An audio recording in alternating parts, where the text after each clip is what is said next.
कक्षा 12 के सभी स्टूडेंट का नरेंद्र शर्मा की भौतिक विज्ञान की क्लास में मोस्ट वेलकम है। इस वीडियो के अंदर मैं आपको कुछ न्यूमेरिकल्स लेके चलता हूं। तो सबसे पहले मैं न्यूमेरिकल लेके चलूंगा Kirchhoff's law. Kirchhoff's law, first law Kirchhoff's और सेकंड लॉ ऑफ किरचॉफ्स। तो बताया था किरचॉफ्स लॉ में, तो उसके लिए एग्जाम्पल लेके चलते हैं। तो देखिए एग्जाम्पल है, ये एक कोई जंक्शन है इस तरह से, और ये P है, ये Q है, ये R। ये करंट देखें आप 2 ampere, 2 ampere, 3 ampere and 1 ampere. देखिए 1 ampere, 2 ampere, 1 ampere, 2 ampere I, then I is equal to 5। ये एक सर्किट डायग्राम सा है। इसके अंदर ये P पॉइंट, ये जंक्शन है, Q पॉइंट जंक्शन है, R पॉइंट जंक्शन है। तो कह रहा है what is the value of I, I की आखिर वैल्यू क्या होगी? Due to we know, due to Kirchhoff's law, Kirchhoff first law क्या कहता है? The algebraic sum of current meeting on a junction is equal to 0। किसी भी जंक्शन पर जितनी भी करंट मीट कर रही है उन सब का जो बीजगणितीय योग होता है वो 0 होता है। तो देखिए जो करंट जंक्शन की ओर आती है, which current enter at the junction taking as a plus sign and leave from the junction taking as a negative sign. पर जो करंट जंक्शन की ओर आती है वो पॉजिटिव साइन के थ्रू ली जाती है, और जो उससे दूर जाती है उसको नेगेटिव साइन के थ्रू लेते हैं। तो देखिए यहां पर 2 आ रही है, 2 प्लस 3। अब ये देखिए ये वाली करंट यहां से आगे हो रही है -1, आगे चले जाएंगे, फिर यहां आ गए +2, +2। इसके बाद देखिए यहां पर आ गए +1, +2 -I इज इक्वल टू 0। जो करंट्स आपको जंक्शन की ओर आ रही है उसको पॉजिटिव लेकर के, और जो उसको लीव कर रही है उसको नेगेटिव लेकर के आगे चलते चले जाते हैं। अब इसका सॉल्यूशन कर लेते हैं। 2, 3, 5 और 2, 7, 8 और 10, 10 माइनस, तो 10 minus 1 minus I is equal to 0। तो 9 minus I is equal to 0, therefore I is equal to 9 ampere. दोबारा से देख लेते हैं। Sigma is equal to 0, 2 plus 3 minus 1 plus 2 plus 1 plus 2 minus I is equal to 0, 3, 5, 7, 8, 10 minus 1, that is. ये एक process है, ये किरचॉफ लॉ का है, आप देख सकते हैं। अब मैं दूसरा एग्जाम्पल लेके चलता हूं, आप देखें उसमें।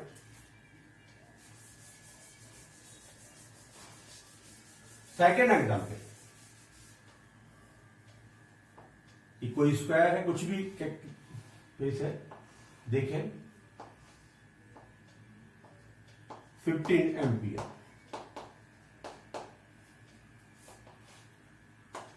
8 एम्पियर,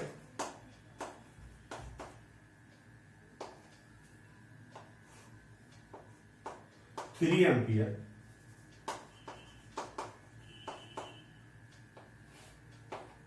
आई को मेजर करना है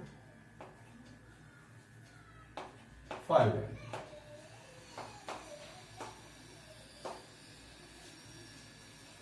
ये एक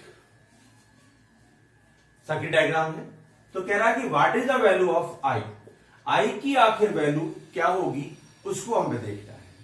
तो due to we know sigma is equal to 0. Sigma is equal to 0. The algebraic sum of all of current meeting on a junction in closed circuit is always equal to 0. तो देखिए यहां पर क्या हो, that is 15 positive.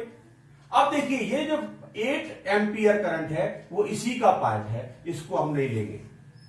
+3 +5 minus I is equal to 0. 23 minus I is equal to 0. Therefore I is equal to 23 ampere. अब student क्या करेगा, वो 8 एम्पियर को भी क्या कर लेगा, ऐड कर लेगा. तो उसका आंसर क्या हो जाएगा, मिस्टेक हो जाएगा, क्योंकि 15 करंट का सम पार्ट ये 8 एम्पियर है, इसमें कुछ जा रहा है. तो इस तरह से इसका सोल्यूशन करते हैं. तो ये हमारा किरचॉफ्स लॉ का जो एग्जाम्पल है, किरचॉफ लॉ पर इस तरह के क्वेश्चन पूछे जाते हैं. कोई भी कंजेस्टेड भी हो सकता है. तो आपको केवल यही याद रखना है कि जो करंट जंक्शन की ओर आती है वो पॉजिटिव होती है, और जो जब जंक्शन से दूर जाती है उनको हम नेगेटिव साइड से लेते हैं. ठीक है, किरचॉफ. अब मैं किरचॉफ के सेकंड लॉ पर एक एग्जाम्पल आपको बताना चाहता हूं. आप उसे देखेंगे. देखिए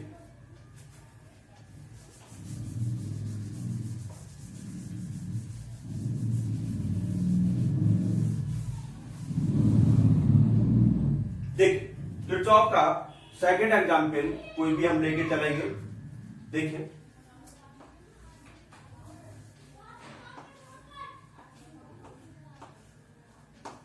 3 वोल्ट.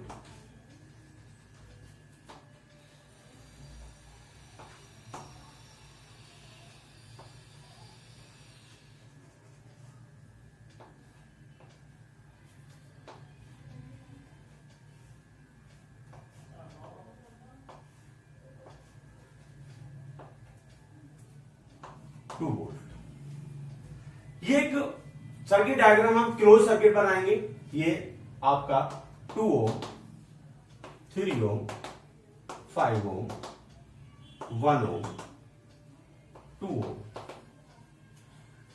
ये पूछेगा क्वेश्चन में कि हर एक रेजिस्टेंस में, मतलब ईच रेजिस्टेंस में कितना करंट फ्लो हो रहा है.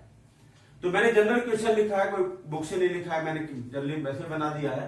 तो देखिए, तो सबसे पहले हमें क्या करना होगा, यहां से करंट लेनी होगी. मैं ले रहा हूं I1. तो I1 जब लेंगे तो I1 ही इसमें एंट्री करेगा. जो पॉजिटिव से करंट लीव करता है वही नेगेटिव में एंट्री करता है. अब यहां देखिए ये I1 करंट होगा इसमें. अब यहां से देखेंगे हम, ये I2 करंट एक लेंगे. तो यहां जो होगा वो आपका जनरली I2 होगा, ये I2 करंट. अब ये देखिए इधर से I2 आ रहा है और इधर से I1 आ रहा है. तो इसमें क्या होगा, current I1 plus I2. Question पूछेगा आपका what is the current in I1 I2 की वैल्यू पूछेगा. मतलब इसमें करंट कितना है, इसमें करंट कितना है, इसमें कितना है, इसमें कितना है, इसमें कितना है. वो इस तरह के क्वेश्चन पूछा करता है. अगर यहां पर 3 क्लोज लूप बनते, हो सकता है कि एक आगे और बन जाता, तो उसी को फिर इसी तरह से हम चलते. अब यहां क्या करना है, हमको यहां किरचॉफ लॉ को अप्लाई करना है. कैसे अप्लाई करते हैं जरा देखें. पॉजिटिव टर्मिनल से करंट को हम, देखिए ये 1 है, हमें क्लॉकवाइज इसके अंदर रोटेट घूमना है. तो ये आपका फर्स्ट लूप है, फर्स्ट लूप या मैश कह सकते हैं. अब ऐसे ही इसमें लेंगे, ये आपका पॉजिटिव से नेगेटिव चलेंगे, ये सेकंड लूप है, ये सेकंड लूप हो गया.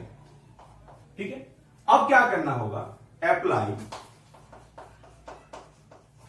किरचॉफ लॉ, केवीएल कह सकते हैं, Kirchhoff volt law, voltage law in first loop.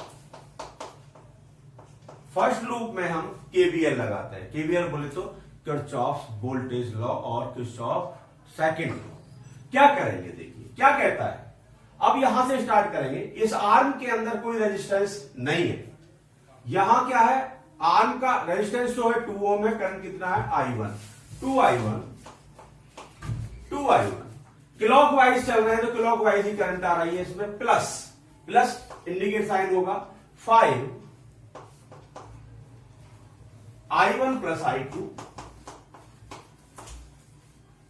Plus 1 into I1 is equal to 3 volt. Sigma I R क्या है law? Sigma I R is equal to sigma E. I R का जो multiple का algebraic sum है वो EMF source के algebraic sum के बराबर होता है।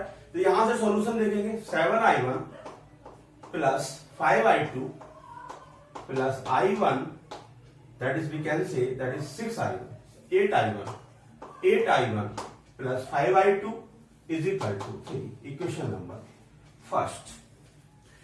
हमने फर्स्ट लूप में केबीएल को अप्लाई किया और केबीएल को अप्लाई करने के बाद में हमने एक इक्वेशन ले ली i1 और i2 के अंदर। Similarly apply KBL in second law. Apply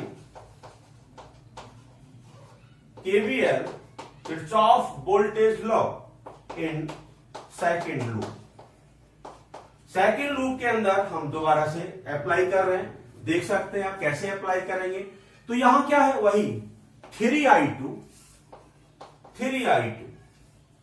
plus देखिए क्लॉक, हम एंटी क्लॉक चल रहे हैं इसमें, तो एंटी क्लॉक में ही एंटी क्लॉक करंट आ रही है, प्लस 5i1 प्लस i2। अब देखें plus 2i2 is equal to 2। After solution 5i1 3 5 8 plus 2 10i2 is equal to 2। That is equation 2। Student, अगर हमारे पास 3 क्लोज लूप्स होते तो 3 इक्वेशन हम अपना बना के चलते। अब उन मैथमेटिक्स अप्लाई करके हाई स्कूल का उन तीनों इक्वेशन को सॉल्यूशन करते और हम i1 i2 i3 जो भी उसके अंदर आ रहा है उन सब की वैल्यू निकालते। तो यहां पर केवल हमारे पास क्या है? i1 और i2 है और यहां पर हमारी 2 इक्वेशन है। ठीक है, तो अब हम how can be solve equation 1 and 2। तो 1 और 2 को आपको सोल्व करना आता है। आप इक्वल करते थे, हाई स्कूल लेवल पर करते थे कि एक को आप इक्वल कर लेते थे और फिर कंपेयर करके नेगलेक्ट करते थे। तो देखिए सॉल्यूशन करेंगे हम इक्वेशन 1 और 2 को सॉल्यूशन करेंगे फ्रॉम इक्वेशन 1 एंड 2। 1 एंड 2 से हम क्या करेंगे? देखिए 1 को देखें पहले। 1 को मैं 2 से मल्टीप्लाई कर देता हूं। 16i1 plus 10i2 is equal to 6। अब 2 को इसमें से नेगलेक्ट कर दूंगा। 5i1 plus 10i2 is equal to 2। इसको हमने नेगलेक्ट कर दिया, ये कैंसिल हो गए। क्या हो गया? 11i1 is equal to 6 minus 4। Therefore i1 is equal to 4/11 ampere. देखिए कोई जगह क्वेश्चन लिया था मैंने, कोई टिपिकल क्वेश्चन नहीं है, करते ऐसे ही है, प्रोसेस यही अपनाते हैं। अब i1 की वैल्यू पुट कर दीजिए इक्वेशन, कहीं भी 2 में पुट कर दीजिए या 1 में पुट कर दीजिए। Put the value of i1 in equation second. Therefore 5 i1 की वैल्यू कितना है?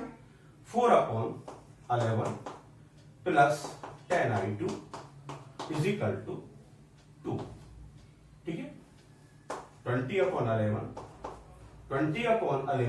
therefore 10i2 is equal to 2 minus 20/11। Solution कर देंगे इसका। 22 minus 20/11 2/11 10i2। Therefore 10i2 i2 is equal to, i2 की वैल्यू क्या होगा? 2/11/10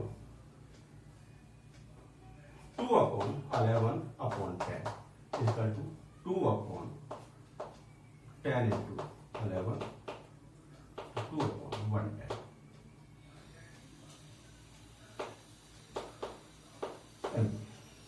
इस तरह से हम अब हमसे जो भी कुछ पूछ रहा है कि करंट इन 5 ओम कितना होगा? i1 प्लस i2 होगा।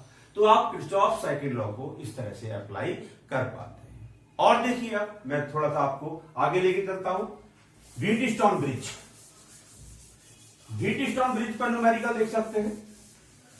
देखिए व्हीटस्टोन ब्रिज एक एग्जाम्पल देखते हैं।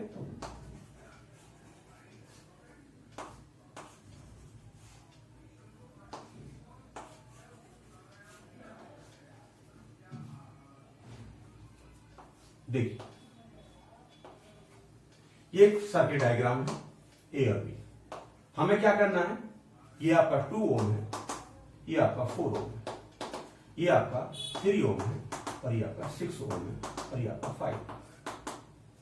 Then find the equivalent resistance between A and B. तो आर ए बी हमें मेजर करना है। इस तरह का क्वेश्चन एग्जाम में पूछा जाता है। आप इसको कैसे करते हैं, सॉल्यूशन देखें आप। देखिए this arrangement can be again rearrange S. इसको हम दोबारा से रीअरेंज कर रहे हैं, तो एक हम पैरेललोग्राम बनाएंगे। ये पैरेललोग्राम बना दिया हमने, और इसको हम थोड़ा सिंपल करने के लिए, ताकि हमारी फिगर हमारे सामने आ जाए, तो आपने ये पैरेललोग्राम बना दिया। ये ए और ये बी। अब मैं इसको नाम में सी और डी रख लेता हूं। ये सी और ये डी, ये सी हो गया और ये डी। अब देखिए this arm 2 ohm is here, and this arm 4 ohm, and this arm 3 ohm here, and this arm 6 ohm here, and 5 ohm here. इस तरह से हमको इसको दोबारा से हमने रीअरेंज कर लिया। अब हमें क्या करना है, देखिए आपने व्हीटस्टोन ब्रिज की बैलेंस कंडीशन पढ़ी होगी, तो मैं इसको लेके चलता हूं। That is suppose that is P, that is Q, that is R, that is S. Here P upon Q is equal to R upon S. So P upon Q 2 upon 4 is equal to R upon S 3 upon 6. Therefore 1 upon 2 is equal to 1 upon 2. That is the balance condition of Wheatstone bridge. Hence we can say this is a balanced Wheatstone bridge. In this case, this resistance is non-effective. ये जो resistance होगा ये non effective होगा, because there is no current in diagonal CD. इसको आप छोड़ देंगे। समझ रहे हैं मेरी बात को, कि अगर P upon Q is equal to R upon S follow हो रहा है, ये बैलेंस कंडीशन है। हम कह सकते हैं that is a balance Wheatstone bridge, because here P upon Q is equal to R upon S condition is follow. Then diagonal resistance 5 ohm is non effective. इसका इफेक्ट नहीं होता है, because there is no current in diagonal. अब क्या करना होगा, this and this are in series, this and this are in series, this and this are in series, and both are parallel to each other. Therefore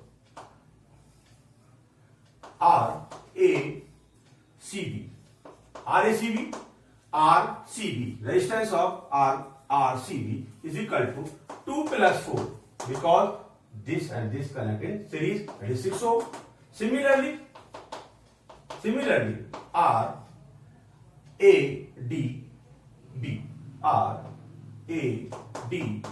is equal to 3 plus 6 is equal to 9 ohm. But RACB and RADB are in parallel. Hence, the equivalent resistance between A and B is equal to 1 upon 6 plus 1 upon 9. ठीक है, LCM ले लेंगे दोनों का। ठीक है, क्या आ जाएगा आपका 6 और 9 है, आप जानते हैं, ऐसे करके एलसीएम लेते हैं, 3 क्या हो जाएगा 18। ठीक है, 3 plus 2 5/18. Therefore CAB RAB equivalent resistance between A and B 18 upon 5. That is answer 3.6. ये व्हीटस्टोन ब्रिज पर इस तरह का क्वेश्चन बहुत आता है, इसको आप कर सकते हैं। ये व्हीटस्टोन ब्रिज पर क्वेश्चन हो गया, और चाहते हैं मैं और आगे बढ़ा सकता हूं क्वेश्चन को, और देख सकते हैं आप। देखिए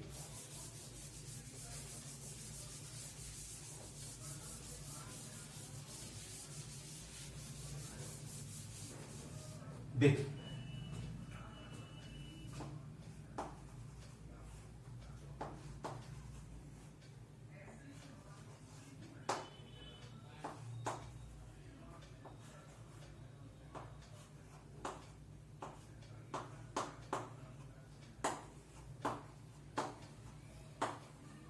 ये एक अरेंजमेंट है, ये एक अरेंजमेंट है। इस तरह से क्वेश्चन आएगा, कहेगा what is the resistance between A and B, equivalent resistance between A and B.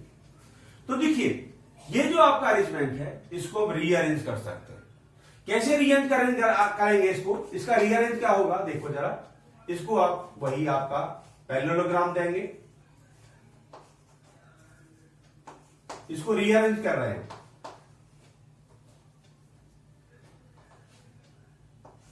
देख, this arm is this arm is this arm is this, और दिस आर्म इज दिस, और this arm is this, that is ए और B. इस तरह से rearrange कर लिया हमने। अब देखिए वही बात है, that is P, that is Q, that is R, और that is S. Here P upon Q is equal to R upon S कैसा है?